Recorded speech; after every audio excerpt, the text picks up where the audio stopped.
அடுத்து ஒரு நபி ஸல்லல்லாஹு அலைஹி வஸல்லம் ஒரு இதோட ஒரு ரொம்ப எச்சரிக்கையான ஒரு ஹதீஸ். இதேதான், விரைவில் ஒரு காலத்தை அடைவீர்கள், இஸ்லாம் பெயர் மட்டும் இருக்குங்கிற. இனி இஸ்லாம் வணக்க வழிபாடுகள் இருக்கா இல்லையா?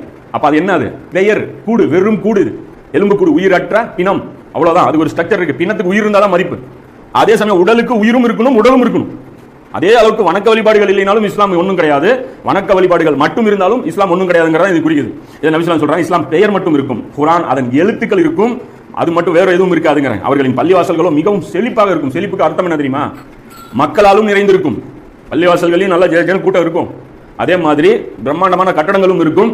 நேர்வழி அங்கே இருக்காது. உள்ள போனீங்கன்னா நேர்வழிக்கும் பள்ளிவாசலுக்கும் சம்பந்தமே இருக்காது. குஃப்ரியத்தான சிஸ்டம் அடாப்ட் பண்ணி ஜாலியா வாழ்ந்துட்டு இருப்பாங்க. அந்த காலத்தில் அவர்களின் உலமாக்கள் வானத்திற்கு கீழ் உள்ளவர்களிலேயே கேடு கெட்டவர்களாக இருப்பார்கள். விலங்கு, பன்றி, நாய் எல்லாத்தோட கீழே வந்துட்டாங்க. வானத்துக்கு கீழே இருக்கிற அல்லாஹ்வுடைய படைப்புகளில் இவங்க தான் கேடு கெட்டவர்களாக இருப்பாங்க. குழப்பங்களை அவர்களே உருவாக்குவார்கள். பித்னா யார் ஆரம்பிப்பாங்க?